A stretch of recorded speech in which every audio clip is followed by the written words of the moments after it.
Hello and good afternoon, everyone. Welcome once again to the JNE Welding Combined Strength live stream and podcast. I'm your host, Shane Sutcliffe, and I'm joined today by my co-host, Shalon Nowakowski, along with our special guest, Eric Anderson from the Saskatchewan Industrial and Mining Suppliers Association, or SIMSA for short. As always, we want to start off by acknowledging that we are meeting today on Treaty 6 territory and the homeland of the Métis. Our show today will include a couple more project updates from the shop floor, and then Eric will take us through some of the more exciting news updates from SIMSA over the past few months. Before we begin, I would like to pass it over to Shalon to take us through a quick safety moment. Shalon, would you mind? Thanks, Shane. So this is going to be a safety moment and a public service announcement all in one. We'll see how this goes. But guess what time of year it is? Back to school. Back to school next week. Kids are going back to school, I believe, September 1st. So we have that to look forward to. That could mean a lot of good things or a lot of not good things, depending what side of the road you're on. So anyways, but safety-wise, let's make sure that we're keeping an eye out for those kiddos, both the young ones around the elementary schools, as well as the older ones who might be texting and walking and not paying attention. So let's keep an eye out for those kids. And then public service announcement part of this, don't shoot the messenger. As of September 1st, there is a new city bylaw that states the school zone speed limits of 30 kilometers an hour will be in effect from 7 a.m. till 7 p.m. 7 days a week. So keep an eye out for that. I've noticed around the city they've started updating the signs to reflect that new bylaw. So keep that in mind when you're cruising around, and keep an eye out for those kids on the street. Thank you, Shalon. That's a great safe token. And I think maybe just to add to that public announcement thing, they also changed it. It's 12 months out of the year now, isn't it? In certain areas. Yes. Thank you for that. Yeah, that's another point for people to watch out. I know there's an elementary school on one of the main streets where I take my kid to daycare, and they've already switched the signs out. So yeah, everyone should keep an eye out for that. Awesome. Thanks, Shalon. Sure. All right, we've just got a couple of project updates today. We don't have too much to show here, but we got a few that we want to show, as we always want to show people what our guys in the shop and ladies in the shop are working on. And we are going to start off with these flotation cells. Now, I am not a potash engineer by any stretch of the imagination, but I did do a little bit of homework on this one just to try to get an idea of what exactly these are meant for and what that means for our customer rather that we're supplying for us. So at an extremely high level, flotation for potash process is basically the use of water or some other suspension system to separate hydrophobic and forgive me if I mispronounce this, hydrophobic and hydrophilic particles. So in this case, potash ore is made up of potash, other salts, other compounds. You don't want all of that in the finished product. So the flotation process is used to raise up the hydrophobic particles while allowing the hydrophilic ones to drop to the bottom of the flotation cell. These ones you can see in the image in front of us, and for the listeners that can't see what we're looking at here, they're essentially, I'm going to say like a U-shaped trough about 16 to 20 feet long. We are building these as part of that process, but it's being done for a maintenance upgrade or update, however you want to call that, for our customer. In this case, it's Mosaic, I believe, for the Esterhazy site. And these are being built to replace end-of-life units that are currently in service in the field. So it's shutdown work that these are being scheduled for. So timing on projects like that is always critical, as if we miss the delivery window, that obviously has a huge impact on other aspects of the shutdown. These ones are made of a carbon steel construction, and they will be tile lined when they're completed. So again, for anybody that's not familiar with what that is, it is a ceramic tile that is embedded in a grout inside the flotation cell or whatever fabrication needs it, and it's a wear resistant lining, so it's something to prevent wear that the steel by itself wouldn't be very well suited to handle. And these ones, I talked with the project manager Dennis Perry on these guys. There's a fair bit to these. They don't look too complex from the photographs you can see here, but there's a lot of parts that go with them. There's many machined shafts, there are agitation paddles, there's some stainless steel drum sections that go inside. I'm not entirely sure what function they serve. And then there's also launder bodies. Now, you don't see those in the photograph for those that are watching the live stream, but the launder sections are essentially very long, very narrow troughs that are going to bolt to the side of these flotation cells that you can see in the picture temporarily until they get into the field, and then they'll be field welded after they've been bolted up. But for those components particularly, they are, like I said, the same length as the flotation cell itself, so between 16 to 20 feet. But I believe they're only about 10 to 12 inches wide and made from 1/4 inch plate. Now, that may sound fairly thick, but that's actually fairly thin in terms of, the thicknesses of plate that we normally work with. And to try to keep something that long, that thin, straight and true over 20 feet or more while it's welded is a real challenge. So our crews in the shop have had to be very mindful of how we fit and weld those components to make sure that they stay true and straight, so they can bolt on to the sides of the flotation cells cleanly when they go to do the installation in the field, and also to make sure that they're straight and true for the tile lining application. As that tile is a fairly hard product, it doesn't flex much, I guess is probably the best thing to say. So if we have parts that are out of alignment and require forcing into position after the fact when they're being fit together, that can actually cause cracking in that tile lining, and that's definitely not something we want for these ones. Yeah, and so like I said, there's not a whole lot to them. They look fairly simple, but like I said, there's lots of kind of nuanced fabrication details in these guys. And at this point, we have sent out several of these units for paint and tile lining at this point, and the project is progressing well against the required timeline, which, as I said earlier, is very important when it comes to shutdown work. And that's one of the reasons that our customers and our partners like to work with us, is we know how important schedules are for projects like that. We make sure we do everything we can to maintain those. That's everything I've got on those ones. Shalom, we'll switch over to you. We've got an update now on some feed well refurbs that are, I believe, just starting. Yes, so we are at it again here with these feed well refurbishments. So if you remember from, it actually might have even been our inaugural podcast episode, we had an update on 2 of these from earlier in the year, one that we had fabricated from scratch, and then one that we were refurbishing as well. And we had Dennis Perry, our guy's Dennis Perry today. Yeah. We had him on here as well, and he was chatting about some of the challenges that we faced the first time around with those 2. And that was scheduling was really, really tight for those again. And then also we had to do them outside, actually right where these ones are placed here right now in our craneway. Only problem was it was January. It was like a month and a half straight of -30 and colder. And so we had our guys out there in hoarding and scaffolding doing this work. And so I think we got a better shot at, hopefully not hitting that -30 this time, as these 2 are slated for delivery back to site for the end of November. So hopefully they've got some nice fall weather to do this work. But so yeah, we've got 2 more of these going on here. So what are we actually doing with these? So these feed wells are part of the oil sands separation process, which is a highly abrasive process if you think about the filtering out that sand. And so these feed wells are actually designed so that you can take the internals of them out and replace them, so you can so that you can refurbish, recertify them, and then return them to service, as opposed to actually replacing the entire unit themselves. So that's what we're doing. So we're taking out the internals, and last time there was a ton of like the bitumen and leftover residue from that process in them, and so that required a lot of cleaning. And so these ones actually came to us 90% cleaned, which I'm sure our guys will be so happy about. So the only thing that they've got to clean is, once they get that the liner plate out of there, then they'll have whatever's left in there for residue to clean up. But so we're taking out the old liner plate, the old internals, and then we're replacing it with new liner plate. And so we receive new preformed liner plates from our supplier.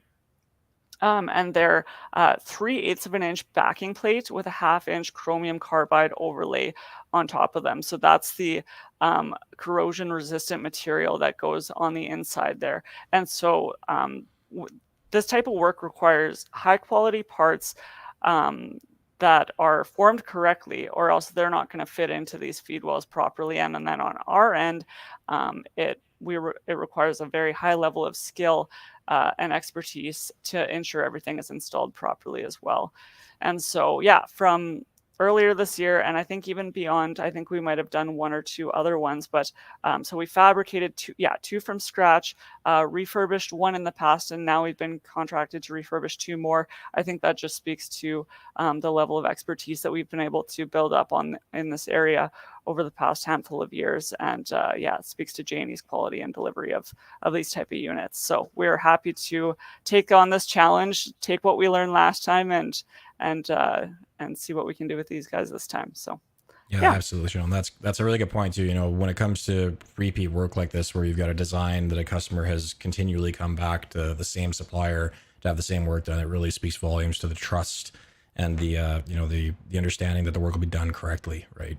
And if I'm not mistaken too, I actually spoke with Dennis a little about the last couple of these ones, because they were a very interesting project and there's a lot involved in them, even though it doesn't look like much really when you say, you're just cutting out liners and replacing them. It's also kind of an inspection process, if I'm not mistaken too, right? There's a QA component to this, because we're not just pulling liners out and immediately sticking new ones in. We're also doing kind of a baseline evaluation of the status of the steel fabrication as well, right? So we're going through them once the liners are pulled out. We're inspecting the internal condition, doing some non-destructive testing, looking for cracks, doing spot repairs if needed. I don't recall if the last one that we did last winter had any repairs required or not. I imagine there was probably at least a couple, just given the rough service conditions like you described, right? These don't have an easy life. Let's put it that way. They do some pretty hard work. Yeah, and I'm not too sure what the timeline is for refurbishment of these, but I mean, obviously we've seen a few come through, so it's it's pretty frequent, I guess. And they're definitely like a mission critical item too, so it's not something they can have out of process for very long, right? Right. So these two are actually replacement units, or spare units, we'll say, but they are required to go into service toward the end of November. So again, another critical timeline that needs to be met there. I think in the oil sands too, I don't think anybody would fault me for saying that a spare is basically just a critical backup until one broke, right? Like it's only a spare until the other one's broken, and then it's the primary use case item, right? So yeah, well, that's great. Right. Thanks, Sean. Sure. Okay, and as we said, that is the end for the project updates. We didn't have much this time, just based on it not being that long from our last update. We will have more for you again in September when we do our next episode. But now I would like to bring in Eric Anderson from the Saskatchewan Industrial Mining Suppliers Association, or SIMSA. He is going to give us a bit of an update in terms of what's new and shaking, I suppose, is one way to look at it in the province and around the area. So let's bring Eric into the stream right now. Good afternoon, Eric. How are you doing? Yeah, pretty good. And yourself? How are you guys? Oh, doing just lovely. I was just thinking, I got to get me one of them flotation cells. I could use one at home. Man, you could put your laundry in it, probably. Things I could do at the house if I had one of those. Hey, I think I know a guy though. Yeah, I think you know a guy. Okay, good. Yeah. I'm glad you know a guy who's got one of those. Anyway, what are we talking about? Oh, we're just gonna see what do you think is the most interesting little bit of news that's come through your world, I suppose, in let's say the last month or whatever. I think one of the interesting things that's going on is the Ukrainian refugee response. What's going on that front? There's been a neat one. So we do a lot of work with the Canada-Eurasia Chamber of Commerce, formerly known as the Canada-Eurasia-Russia Business Association. Well, come the end of January, things kind of went on that. So, and they kind of severed that tie, and they've been trying to build business relationships and social relationships between Russia and the rest of the world for over 50 years, and that just came to a screeching halt. But anyway, they're doing phenomenal work, though, for people from Ukraine and Kazakhstan and such. Anyway, through them, found out there's a whole pile of people from Ukraine coming to Canada, landing in Toronto and Vancouver, and A, not getting work, or B, can't afford to live there with the work they got. Right. Of course. And people were, they I guess some have an option where you want to go, and I've heard of Toronto, so I guess I'll go there. Right. I haven't heard of Saskatchewan. What the heck is that? I mean, right. So anyway, so we found this out. And so these people have all passed, they've gotten all through all the immigration paperwork is already in the country. And we're going, well, gee, all I'm hearing is that, we need tens of thousands of workers in Saskatchewan. So let's go get them. So we worked with them, and we wrote up a one-pager on it's in English and Ukrainian. It's getting translated into Russian too, just because of the language differences throughout those people. Of how do you hey, here's what's in Saskatchewan. Go to saskjobs.ca. You're going to see there's a hashtag in there. I think it's Saskatchewan supports Ukraine, something like that. And there'll be jobs posted there with special incentives for people from Ukraine or support systems, whether it's temporary housing or transportation or pay for your flight or get you, whatever it is. Anyway, because we're connecting all these people and from these two cities to get them here. We need them, they need work, and it's so simple. It's just communication. So we're working on that with them. It's a great initiative, and it's great for people, and it's it's something that as an association we can do for basically free, right? To help our members get the employees they need and do some great work to help some great people. I mean, it's kind of a no-brainer. So anyway, that's one interesting thing we got going on. We've got the SIMSA's got some events coming up, especially the end of September. We have a big energy event, annual event, back to normal, in person. Oil and gas companies speaking about what they want to buy. This year we've thrown in some small modular reactor work, given we've signed MOUs now with GE Hitachi, who've been selected by SaskPower, X Energy, who will probably end up doing a bunch of industrial stuff. We're talking with Westinghouse. We have an MOU with GE and X Energy, but not Westinghouse. We're still talking with Westinghouse. We may pull something together there yet. Westinghouse, we're working with the SRC to site a reactor, right? We're MOU with the Organization of Canadian Nuclear Industries to start rolling out the accreditation and training programs that you need. So if you want to shift from making pressure vessels from the oil sands to pressure vessels for nuclear, how do you do it? Right. That's the kind of stuff they'll be talking about. So that's all great. GE is already connecting us with some really neat companies. I've got a call tomorrow morning with this fabrication company out of Italy. I went on their website. They make some really big vessels. And anyway, so we're connecting with them tomorrow morning.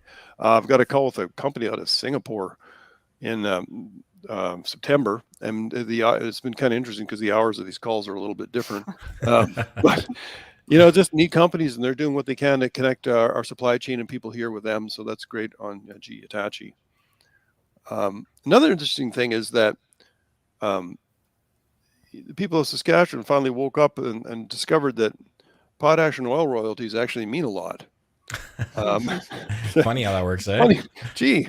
And it was neat because, I mean, it was something I for some of the work I do, I was helping people forecast this months ago that things were going to happen. I mean, because what happened was the government budgeted potash at $400 a ton, right?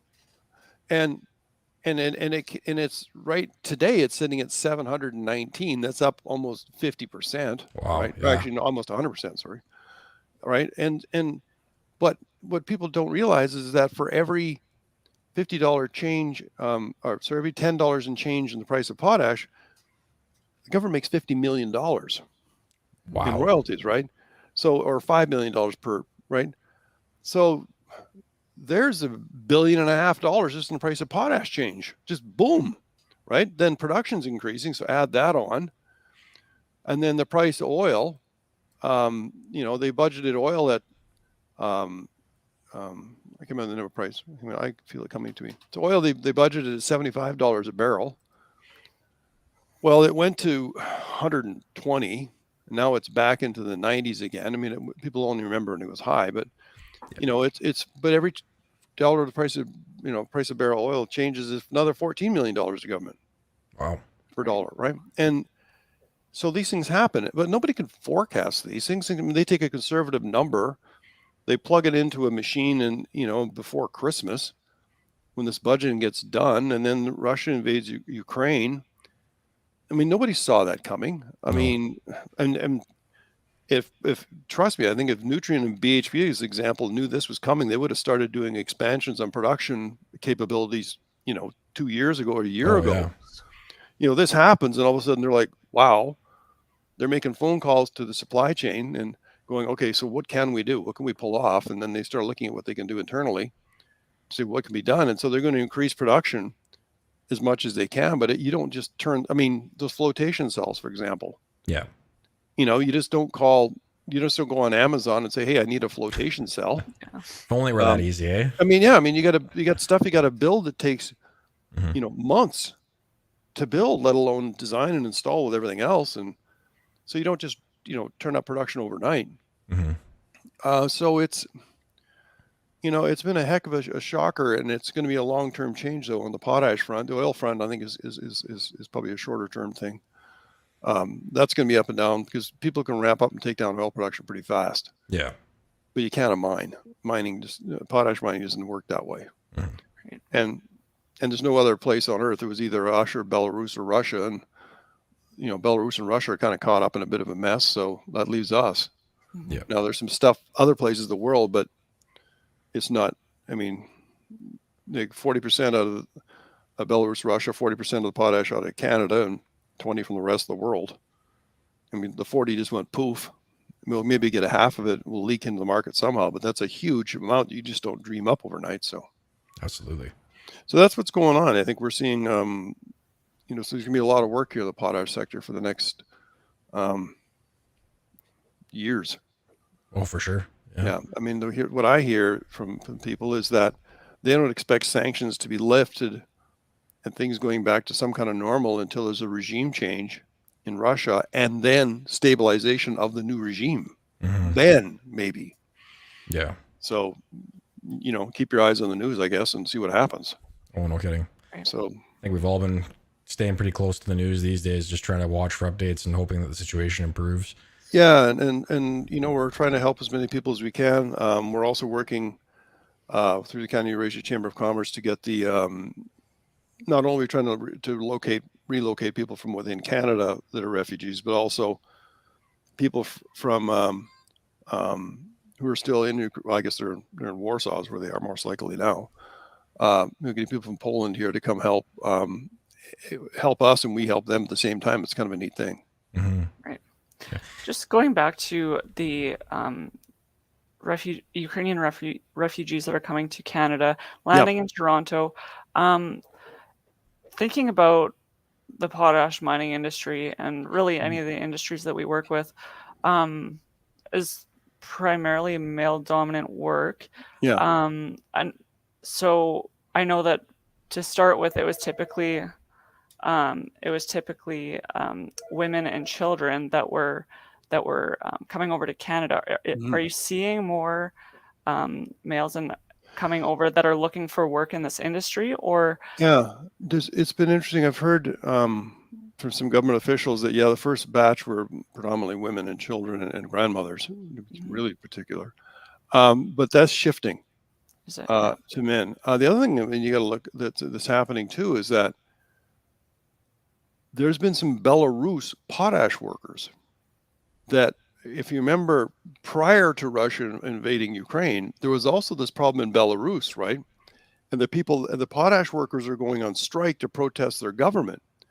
Well, a lot of those guys that went on strike protesting their government, which led to the work align themselves with Russia and all that happened. Those guys left the country for fear of bad things happening to them. And they were looking for work. So you've got Belarusian potash workers who are also refugees of the same situation. And some of them were looking for work here because, they did nothing wrong. In fact, they were trying to work against what was happening. Mm-hmm. So there's those people. So it's really an interesting thing separating, and the thing to keep in mind of separating people from countries. Yeah. Like just because, I mean, some of the people I've dealt with through the CECC, these were Russian and Belarusian people that were seriously embarrassed and in tears about what was going on from their countries. They couldn't believe what was happening. So we also need to separate leadership from people, just to make sure that we're not using a brush to paint everybody bad when it's definitely not everybody. How about that? Oh, absolutely. Yeah, for sure. Yeah. One thing I was going to ask you, Eric, and this, you were a guest on our inaugural episode, actually. And one thing I was going to kind of go back to, I believe we spoke to it in that episode, and maybe I'm misremembering this, but it kind of marriages two of the things you talked about earlier there with the Ukrainian refugee situation and the nuclear advancements that we're looking at in the province. I'm assuming that, European countries have been dealing with nuclear energy for the better part of, 4 or 5 decades at this point.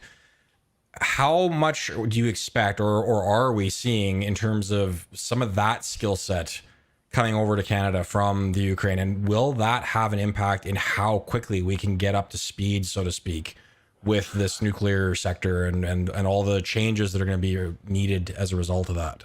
Yeah. Well, so Ukraine has got some significant nuclear power operations. In fact, those are in the headlines right now. There's some, they're worried about the status of them. Like that's right.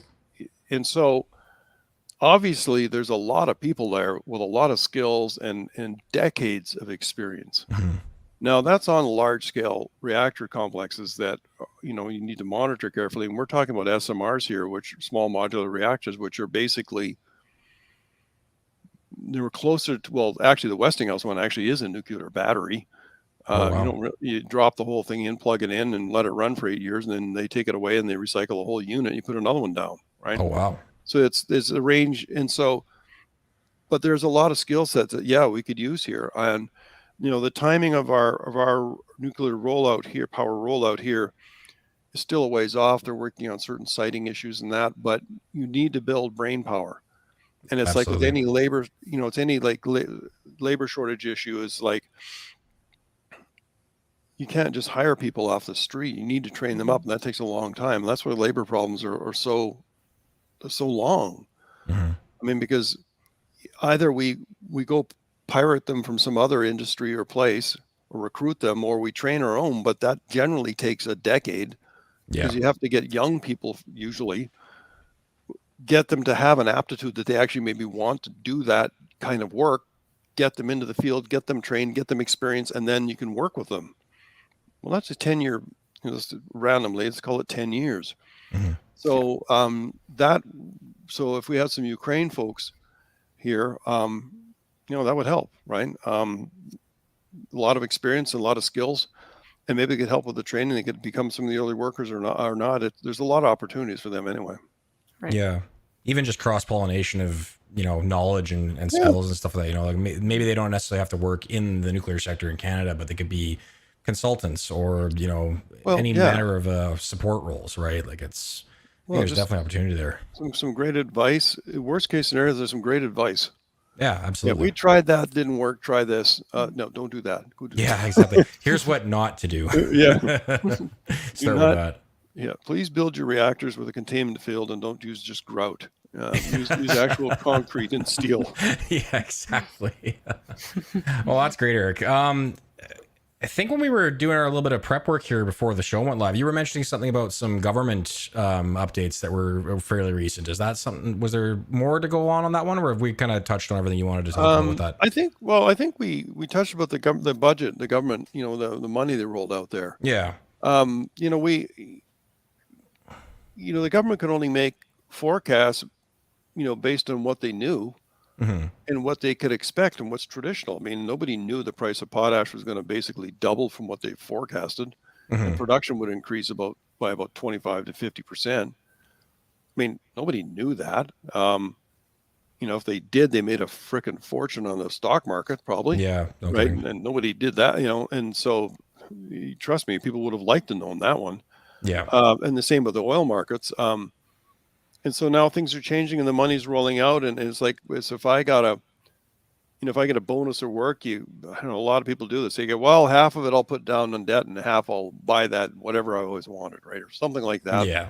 I mean, it's kind of there's some kind of a treat thing because it's a one-time bonus thing. And then there's some good practical use of money. And I think a lot of people work that way. And anyway, so it's just good to see some of the money coming back to people in Saskatchewan and some of it going to pay down debt. Yeah, absolutely. And keep our GDP, our debt to GDP ratio, the lowest in all of the country. So we're in great shape. For sure. And the potash thing should drag out. But you could also see in India, for example, the Indian government decided to reduce potash subsidies. I think that was about a year ago or two. Anyway, so all of a sudden, the people of India are using less fertilizer because the Indian government isn't subsidizing it anymore. Well, how do you forecast that? So potash consumption drops. Well, there's that's not quite as random, but there's something that can happen to cause the price to fall in production and production to fall, right? As opposed to an invasion, all of a sudden goes the other way. Or so, you can make your best guess and not best guess. You make your best judgment, and Yeah. And away we go. And I think they're still doing a far better job, though, than they are the weather forecasting people. Oh, you're not I mean, wrong the other there, that's for was sure. it Monday was supposed to be 30-some degrees, and I think it got Yeah. to 20 and it rained. Like, Yeah. wow, that Yeah, was off. that was a bit off. Thought science was supposed to be repeatable. I think that's why they call weather forecasting more of an art than a science, to be honest. It's Yeah. Well, that's a whole nother issue we probably shouldn't get into here. We might get in trouble. Yeah, might start some feuds there. Yeah. I get, yeah, so just go a little bit more on that, I guess. I don't want to keep going too long on the same subject here, but in your opinion, Eric, with kind of the murky crystal ball, I guess, if you want to call it that, in terms of nobody could really forecast the war and the subsequent increased demand, are companies, and I guess maybe in some extent the government of Saskatchewan, are we seeing like a more solid investment in the future, or are people still hesitant? Are they holding back a little bit? Is there a little bit of reservation, or is it just like the brakes are off? Let's build every project we had on the burner. I think Nutrien has said publicly, Ken Seitz, the new CEO, well, he used to be acting, now he's act. They see this as a long-term change now. They've come out and said that, and I'm going to trust what they say publicly, because unlike a politician, if he misleads investors and he lies, he goes to jail. Yeah. Right? Politicians don't go to jail if they lie. So, well, I guess they can, but usually not. Not as frequently. Not as frequently. Funny how that works. Anyway, but the thing is so they're forecasting this as a long-term change, right? So therefore, you see Nutrien making efforts to and talking about increasing production, like we're going to go from 15 to 18 million tons. Then we have a sight line from 18 to 23, but that would up to 18 requires no new shafts. 18 to 23 does. Right. They're talking, longer term stuff. We've seen BHP shorten the timeline in Jansen productivity being into production, by about a year, and talking about stage 2, which would be to double basically the production of stage 1. Now that's the conversation that they're expediting too. And they're making these public statements. So these companies don't do those things lightly, because frankly, if you think about it, if all of a sudden you get too much supply, well, the price falls. And you don't want to cause people to think there's too much supply, because otherwise the price. So they don't make these production increase announcements or discussions public lightly. Like, they don't just throw that out there for fun to make it look like for ego's sake. There's a reason to do this, that it's real, right? And so I would suggest, that the potash production increases and the amount and scaling up is going to be going on for quite a few years. There's a reason the largest miner on earth, BHP, does these things, and it's not, they don't do these things lightly. And so anyway, I think it's a great thing for this province. You've seen uranium production go up. I mean, we lost a huge amount of the world's uranium production and fuel production because Russia was like 40%. Oh, absolutely. And it's, I don't know, there was Russia and Belarus and Kazakhstan in here. Well, then also people started worrying about Kazakhstan production, because Kazakhstan is kind of, there's Russia, Ukraine, and Kazakhstan's kind of nestled in there. Yeah. And some companies, they saw, well, gee, Germany just lost its natural gas. That's not good. Well, wait a minute. What about that little Kazakhstan, not little, big Kazakhstan country? Are they next? Is there a problem there? Are we going to potentially lose our fuel, nuclear fuel coming in from there? And so now people start the questions they never had. So now they go, well, where else can we get it? And it's like, well, I think it's Saskatchewan again. Yeah. Right. And so you look at, and then The Economist published a story on the weekend talking about this province of Saskatchewan. They called it remote or isolated, which kind of made some people unhappy. But I mean, let's face it. I think it was Brad Wallace. It's hard to spell, easy to draw. They got the story right, though, that everything's coming to roost here. Yeah. Right. And so our uranium production is going to go up. Other great thing, potash production went up. Crops has got to increase, as long as we don't put a ban on fertilizer, which is, I think, stupid. But then they kind of got clarified. Well, we're talking about emissions from fertilizer, not fertilizer. Well, okay. Anyway, we'll see how that works out. But there's some neat things there. I mean, we're in great shape. I mean, the world's population keeps increasing. I guess people liking each other. So there's more people every day, and it's kind of been a trend, and so that's good. Seems to be continuing, which means you got to feed more people. Absolutely. But at the same time, you got more people, you got less farmland. Feed more people from less farmland. The only solution is fertilizer Yeah. or crop genetics, but it's easier to put down more fertilizer. Yeah. Exactly. Or it's a combination of the two. So we've got, we got things production increases have coming, both from our crops and from our potash, and then the uranium, and then because people need electricity, and the rumor has it some people don't like carbon anymore for some reason. So we're left with nuclear, and once again, that's us. Yeah. Sounds like it's a good time to be in Saskatchewan if you're in the resource industry. That's for sure. It's a great time to be in. It's always a great time to be in Saskatchewan. Always a great time to be in Saskatchewan. Of course. Yeah. What am I thinking about? Yeah. Always. Yeah. Just don't say that between the months of January and May, basically. This is true. The province is great. The weather, you can take it. You can take it or leave it. I've noticed it gets a bit chilly. A little bit, yeah. And your nose freezes shut when you. But that should not scare off any of our Ukrainian friends from trying to come out here. Just put some clothes on. You can deal with it. At least the folks from Ukraine, they've had to deal with winter and. Exactly, you're not that far. Yeah. Yeah, it's not like they're coming here from Trinidad, where it'd be like, what the heck? From plus 30 to minus 30. Yeah, they have a winter experience. So it's not like they're coming here from BC like you, Shane. I know. Yeah, well, hard. Yeah, what can I say, right? Like, Shalin, I think you're from good Ukrainian stock, aren't you? Oh, homegrown, yeah. Awesome. All right, well, Shalin, did you have any more questions for Eric on any of the updates that he shared with us? No, I think that's great. Thanks so much, Eric. Awesome. Oh, yeah, thanks very much, Eric. Oh, you're very welcome. Glad to be here, and I'll get back to my IT problems I was having earlier today. Yeah, keep your bunny safe. Yeah, and the bunny. That's folks, that's next. That's kind of a forecast. In the next episode, we talk about the bunny. The bunny. Okay. The bunny. There was a bunny problem. It's a good story. Anyway, yeah. Awesome. All right. Well, that marks the end of our show this time. Thank you again to all of our viewers and listeners. And remember to subscribe to our YouTube channel and to follow us on our LinkedIn, Facebook, and Twitter accounts to stay up to date with everything that we've got going on. Stay tuned to those same channels for more information about our next episode that will be going live in September, where we will be debuting a new segment called The People That Power Us, where we'll be interviewing one of our shop staff and getting their combined strength story out for everyone to hear. Also, be sure to check out the CWB Association and their welding podcast. I was fortunate enough to be able to guest on an episode of that. That was episode 87 that went on air this morning. So if you've got time, check it out. It's a great show. Once again, this has been the JNE Welding Combined Strength podcast, and I have been your host, Shane Sutcliffe, along with my co-host, Shalin Nowakowski, and our guest, Eric Anderson. Thank you for watching, and see you next time. Have a great